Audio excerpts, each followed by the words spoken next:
and welcome to Clearview News Desk. We are reaching you live from Nigeria's capital city, Abuja. First, the headlines. I am Imefon Okun with this and more.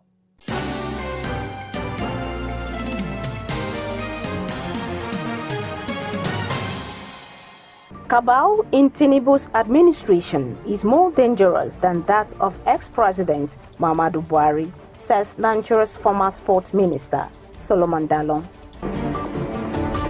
Bill outlawing use of foreign currencies for payments and transactions within Nigeria scales first reading in Senate. 15-year-old female student reportedly shot fellow students and teacher to death, found dead in U.S. state of Wisconsin.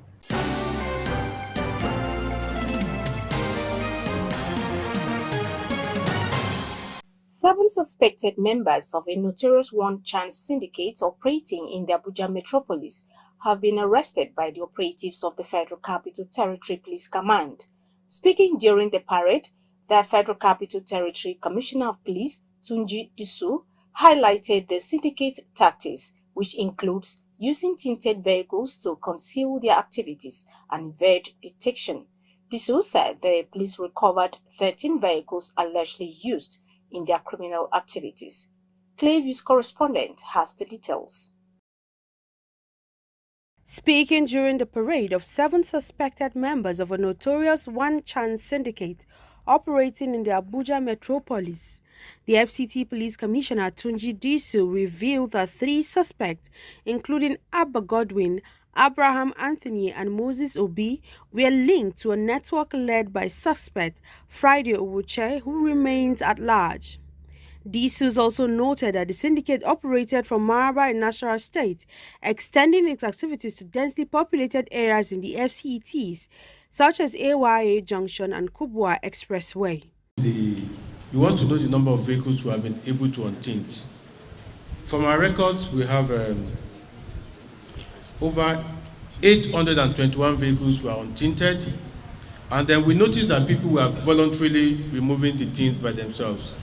That is why I want to thank members of the public, residents of the Federal Capital Territory especially, for the wonderful cooperation they have been giving to the police. We have not had it as good as this. I want to thank you so much for the cooperation you have been giving us. I thank you one more time for it. Akar, a taxi driver residing near Maraba Park, admitted to joining the gang and revealed their strategy of filling vehicles with accomplices while leaving one seat vacant to lure unsuspecting victims. How do we do is that they are coming from Makurdi to come and meet me every December. They will come, anything first week of December, they will come. So when they come, then they will come and meet me here in Abuja here. Then when they meet me, we'll now start working. Work. One chance that we are doing. But our own that we are doing, is not, we don't used to do something that maybe we will hold somebody and maybe do one or two. No.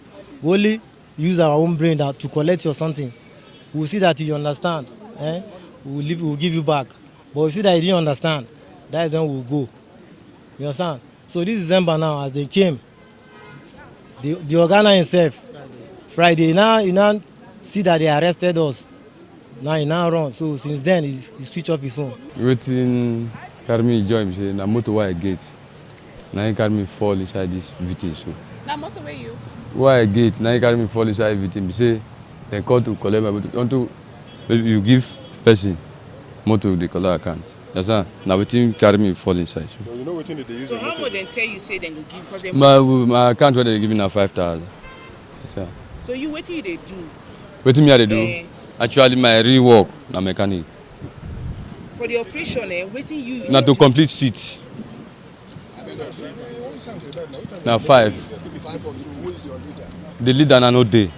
Since they arrest Friday, since they arrest me, I know hear them again. Yes, sir. Which area do you operate? Within Nyanya, Maraba, Nyanya, from Nyanya to. And what time of the day do you operate? In the morning. But I only follow them once. What so time since was then. that day? Meanwhile, the FCT Police Commissioner said a green Golf 3 vehicle and a grey Peugeot 406 cars were recovered from the suspects.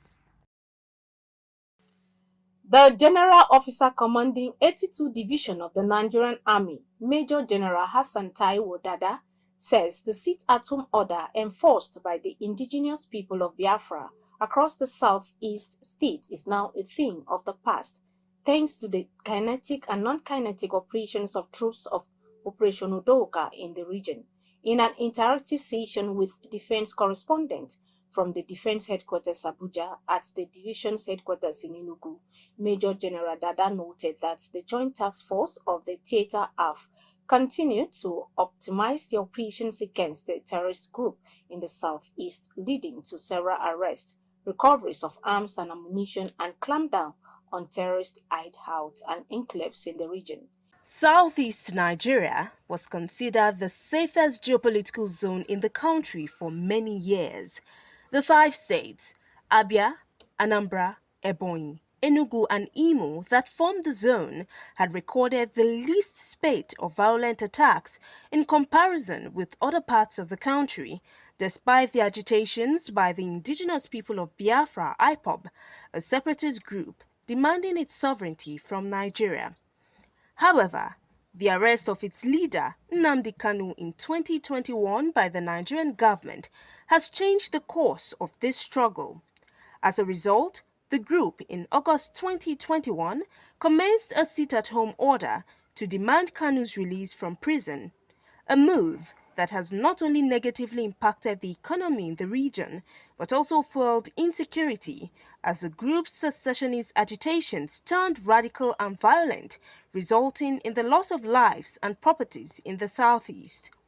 Amid growing concerns about the increased violence and kidnappings in the region, the Nigerian military, through its land, air and sea components, have been at the forefront of kinetic and non-kinetic operations geared towards restoring peace and normalcy in the region. Udoka is one of the theater operations specialized in a variety of military operations, including air assault, amphibious warfare, coastal defense, desert and jungle warfare, aimed at restoring law and order in southeastern Nigeria. To get abreast of the progress and successes of troops in addressing the security challenges in the region, defense correspondents from the Defense Headquarters in Abuja embarked on an operational visit to the theater.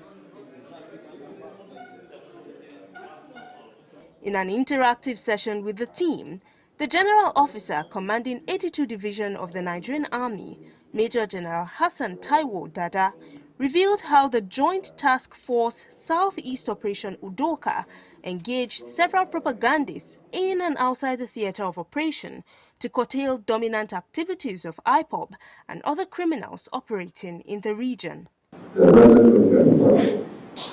Now, what we have is more the attitude of the people. A lot of people have seen sit-at-home as an extension of the wicked. I sat there as a young officer. I don't think those of you that go in the southeast, you see people go to the markets on Sundays 10, 20 years ago. When you go out on Sundays, you see a lot of activities for people that own businesses.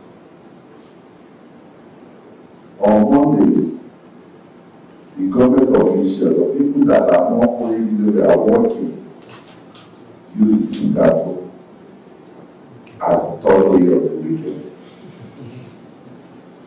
Then when you go, you see vehicles owners, people go to school on Mondays. That's the way it is. But it's a double-edged thing. We've been able to, when people are suffering, a lot of people have now come to the realization that they've been deceived.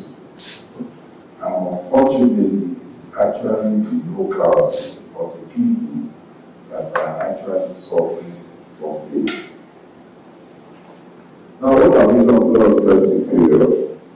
For the past 1 month, we normally have UAK, Python dance, we just do it on 3 last year. We are to do another one this year. This is a critical period that we have as a resource company. And we have another operation that is ongoing. And we'll be following some of the releases we've given now. Some of the successes we've recovered as we've achieved, or we've recorded, they are there. So by and large, we will continue to work with all the security agencies to make sure that the first period without any form of problems. Dada added that besides kinetic operations, Operation Udoka also engages in a wide variety of non-kinetic operations aimed at fostering a cordial relationship between troops and members of the community. By and large, I think we've done well. We've been able to have confidence in security agencies. But one area that as social, as media people that we really need to look at is that the amount of propaganda on the ground is much. And that's why we say it's one of the non-kinetic efforts that we are doing to actually tell people what it is. It's not as bad as they need to be. The operational successes recorded so far in Operation Udoka Theatre of Operations wouldn't have been possible without some non-kinetic operations. These are aimed at winning the hearts and minds of host communities as well as enhancing intelligence gathering. Besides the several visits and community-based projects executed, other activities include medical outreach, humanitarian support, educational support, engagement of propagandists, collaboration with National Orientation Agency, and Operation Checkmate against extortion. He noted that the significant success of sustained operations by troops of Operation Udoka has brought about reductions in violent crimes reported across the theater of operation. Gloria Atta, reporting for Clearview News. A recent report by the Policy and Legal Advocacy Center, PLAC, has exposed alarming human rights violations and systematic governance failures in Nigeria. The report, presented at a news conference in Abuja, highlighted extrajudicial killings, police brutality, arbitrary arrests, and unlawful detentions, largely linked to security agencies. Clearview's Florence Joshua brings us details. According to reports, economic challenges including soaring inflation, currency devaluation and fuel price hikes have deepened poverty and inequality, sparking nationwide protests such as the End Bad Governance demonstrations in August this year. As widespread insecurity persists, with 526 deaths and 949 kidnappings recorded in 2024, Executive Director of PLAC, Clement Uwanko, said strengthening the rule of law and addressing systemic corruption and poverty are crucial for a just society. Sure that we do not continue to see the violation of rights. We also have the continued issues of the violation of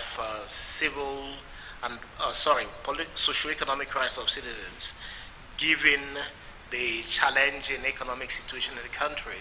As we all will note, the economic situation in the country has led to increased suffering amongst persons, increased cost of living, increased hardship, and all of this is creating its own problems for citizens, and the rights guaranteed under the Constitution protecting social and economic rights continue to be violated, with several people losing their employment, with cost of living rising very high.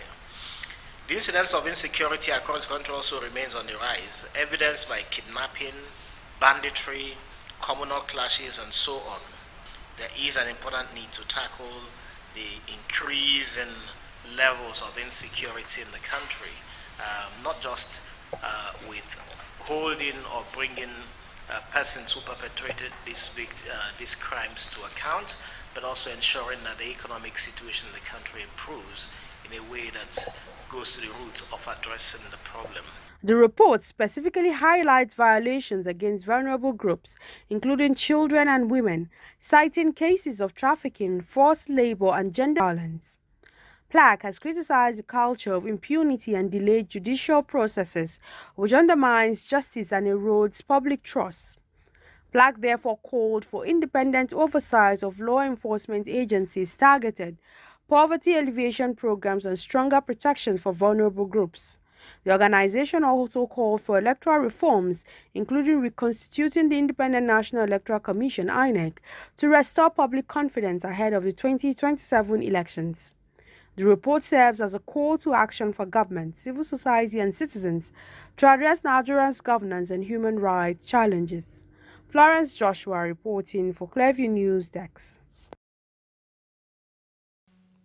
A 15-year-old female student has been identified by police as the assailant who opened fire on Monday at a school in the U.S. state of Wisconsin, where a fellow student and teacher were killed, and the suspected shooter was found dead. At a press conference, police chief in the state capital of Madison, Sean Barnes, said 3 people had died and 7 others were wounded at the Abundant Life Christian School, a private Christian school with about 400 students. Meanwhile, of the 6 wounded victims who were hospitalized, 2 students remain in critical condition with life-threatening injuries. 2 people are in stable condition, while 2 have been discharged from the hospital. According to Barnes, a handgun was recovered at the scene, adding that the suspect's family was cooperating with the police investigation. Meanwhile, U.S. President Joe Biden has condemned the shooting and described it as shocking and unconscionable. Nigeria's former Minister of Youth and Sports, Solomon Dalung, has disclosed that the cabal in President Bola Ahmed Tinubu's administration is more dangerous than that of his predecessor, ex-President Muhammadu Buhari. Dalung said the cabal around Tinubu is more sophisticated and has been in power for a long time. Featuring on a broadcast, Mic On, the former minister said the cabal shields the president from the present reality in Nigeria.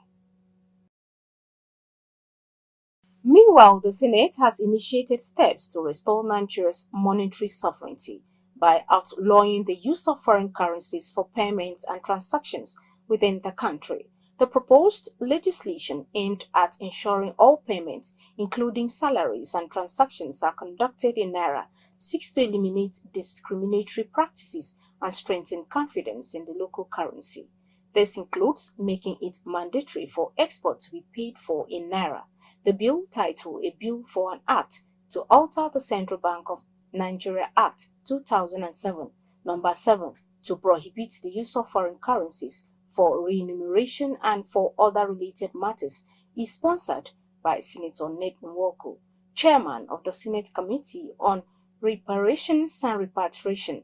According to Senator Nwoko, the widespread use of foreign currencies in Nigeria's financial system undermines the value of the naira, perpetuating economic challenges. It described the use of the dollar, pound sterling, and other foreign currencies for domestic transactions as a colonial relic that continues to hinder Nigeria's economic independence.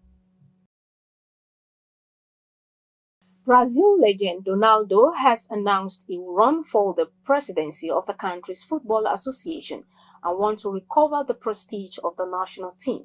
The 48-year-old, who was capped 98 times, will run as a candidate to replace current Confederation of Brazilian Football President Ednaldo. Brazil, record 5-time winners of the World Cup, last won the competition in 2002 and have not progressed further than the quarter-final stage since then.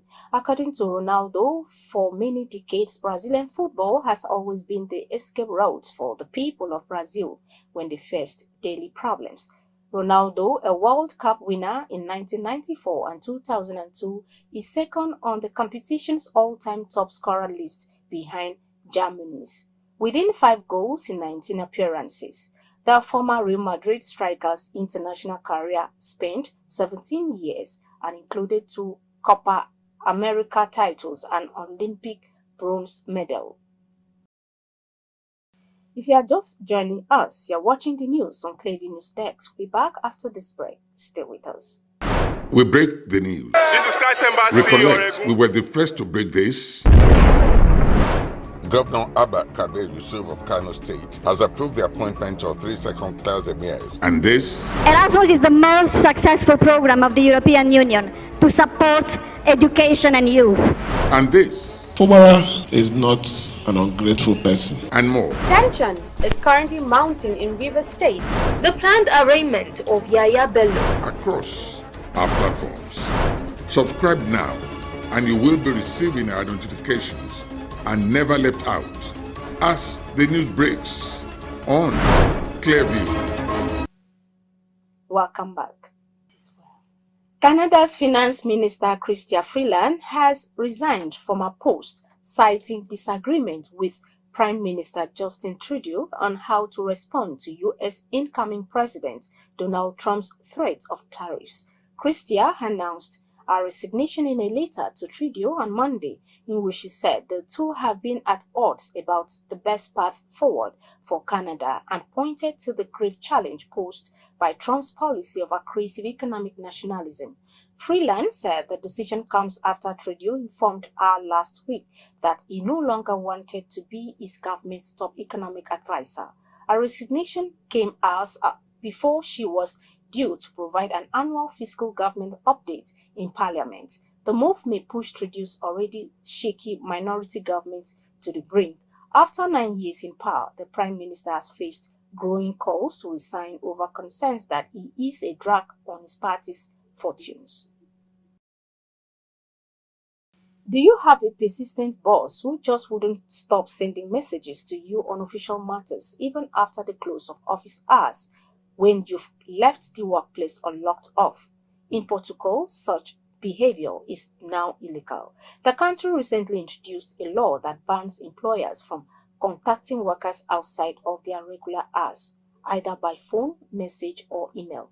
In the special report, Clearview TV's Gloriata attempts to find out how feasible such a law will be in the Nigerian workplace.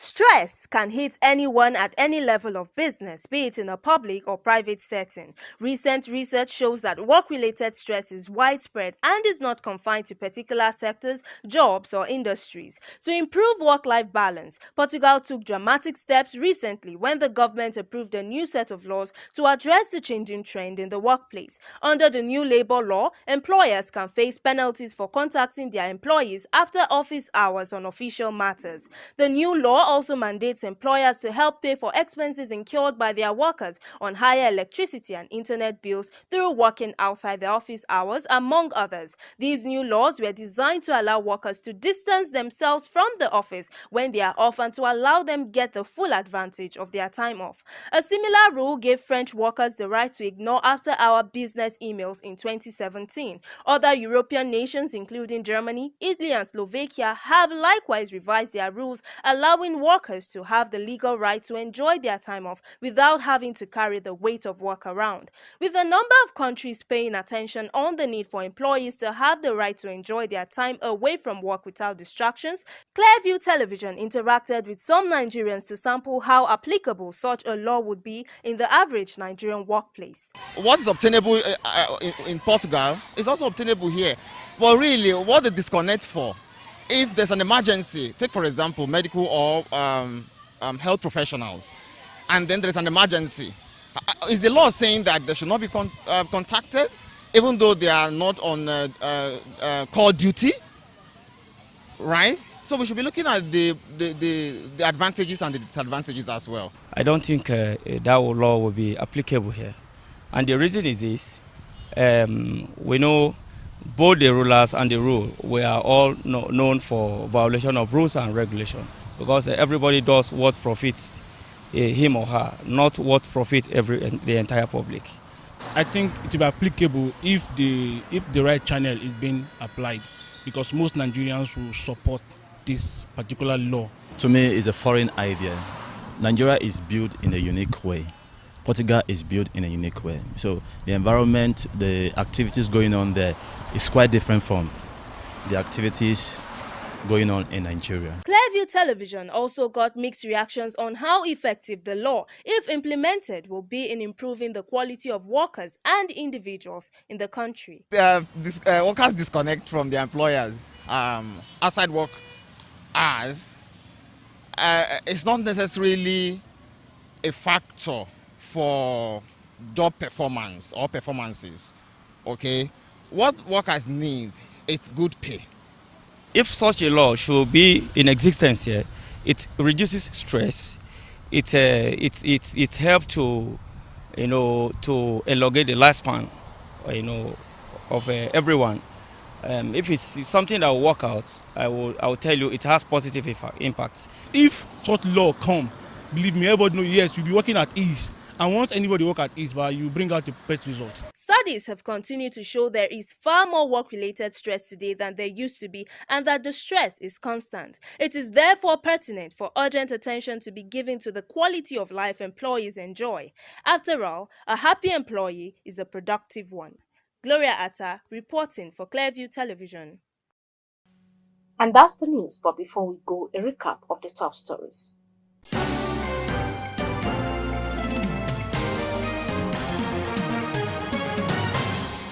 Nigeria's former Minister of Youth and Sport, Dalung, has disclosed that the cabal in President Bola Tinubu's administration is more dangerous than that of his predecessor, ex-President Muhammadu Buhari. Nigeria's Senate has initiated steps to restore the country's monetary sovereignty by outlawing the use of foreign currencies for payments and transactions within the country. We also told you that a 15-year-old female student has been identified by police as the assailant who shot a fellow student and teacher was found dead.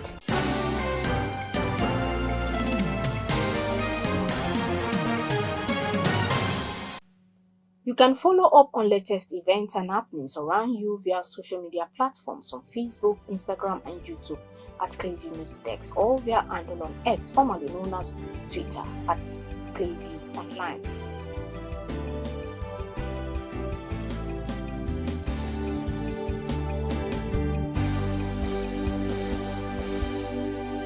Many thanks for watching. I am Imifonokon.